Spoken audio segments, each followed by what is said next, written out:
পরে যাও, বলো তুমি ভালো নাকি আমি কুকুর ভালো।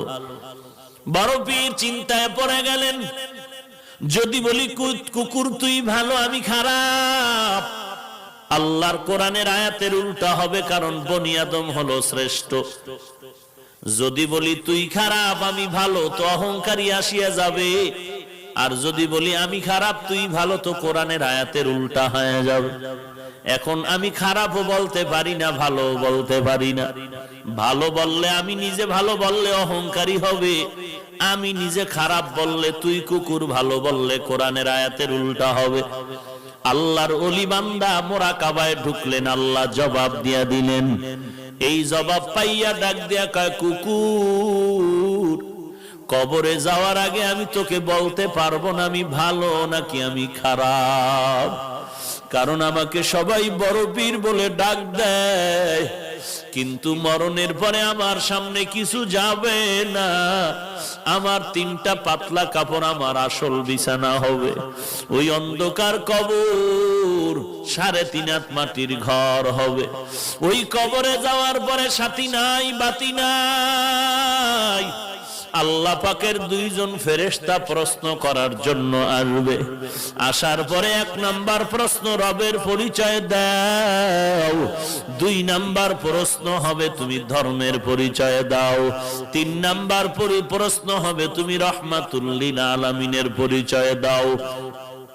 যদি আল্লাহর শুকর জবাব দিতে পারি, তাহলে আমি তখন তোমাকে বলতে পারবো আমি আব্দুল কাদের জিলানী ভালো, তুই কুকুর বড় খারাপ। আর যদি ওই প্রশ্নের জবাব দিতে না পারি, তখন আমার কবর হয়ে যাবে জাহান্নামের আগুন।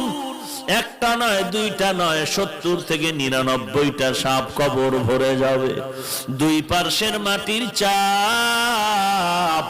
তখন আমি জবাব দিয়া বলতে পারবো কুকুর তুই ভালো, আমি মানুষেও ভালো হতে পারলাম না, কারণ আমার কবরের মধ্যে আগুন জ্বলে, আমার আযাব হচ্ছে, তোর কোনো আযাব নাই। আমি কবরে যাওয়ার আগে তোকে জবাব দিতে। জিলানী ডাক দিয়া কয়, ও দুনিয়ার মানুষ, মরণের আগে কবরে গিয়া নাজাত না পাওয়ার আগ পর্যন্ত নিজেকে ভালো মনে করার উপায় নাই। আমারে মাওলানা না বললে মনে কষ্ট পাই, আমারে আন্তর্জাতিক মুফাসসির না বললে কষ্ট পাই, আমাকে হাজী সাহেব না বললে কষ্ট পাই, আমাকে খতিব সাহেব না বললে বড় কষ্ট পাই। আমি প্রিন্সিপাল, আমি মুফতি সাহেব, আমি মুহাদ্দিস, এটা দাবি করে কত গর্ববোধ করি, কত অহংকার। কিন্তু কবরে গিয়া যদি নাজাত না পাই, আমার মাওলানাগিরি মুফতিগিরি টাইটেলে আমার কোনো কাজ আসবে না, আর আমার টাইটেল লাগবে না যদি কবরে গিয়া আমলের কারণে আল্লাহ মাফ করে দেয়। আমি মাওলানা হওয়ারও দরকার নাই, মুফাসসির মুহাদ্দিস হওয়ারও দরকার নাই। আমার মতো ভালো জমিনে দুনিয়ায় আর কেউ হতে পারবে না। এরে নবীর উম্মতের দল, দিল্লি শাহী জামে মসজিদের মধ্যে খতিব হলেন শাহ ওলিউল্লাহ মুহাদ্দিসে দেহলভী রহমাতুল্লাহ আলাইহি। জুমার নামাজের খুতবায় যখন দাঁড়ায়, রুমাল দিয়া চেহারাটা ঢাকিয়া দাঁড়ায়। একজন দাঁড়ায় বলে, হযরত আপনি চেহারা ঢাকিয়া খুতবা পড়েন, কারণটা কি? আল্লাহর ওলি বলে, বাবা আগামী জুমায় তুমি জবাব নিতে আসবা। আগামী জুমায় যখন আসলো, বলে আমার কাছে দাঁড়াও। আল্লাহর ওলি শাহ ওলিউল্লাহ মুহাদ্দিস তার রুমালটা ওই প্রশ্নকারীর মাথায় দিলেন। প্রশ্নকারী একটা চিৎকার দিয়া বেহুশ হয়ে জমিনে পড়ে গেল।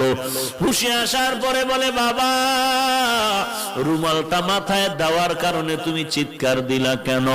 ওই লোকটা বলে, আল্লাহর কসম, আপনার রুমাল আমার মাথায় দেওয়ার পর দিল্লির বিশাল শহরে তাকায় দেখলাম লক্ষ লক্ষ মানুষের মধ্যে কোনো মানুষ নাই, মাঝে মাঝে 2-1টা মানুষ দেখা যায়, আর বেশিরভাগ দেখা যায় কুকুর আর বানরের সুরতে।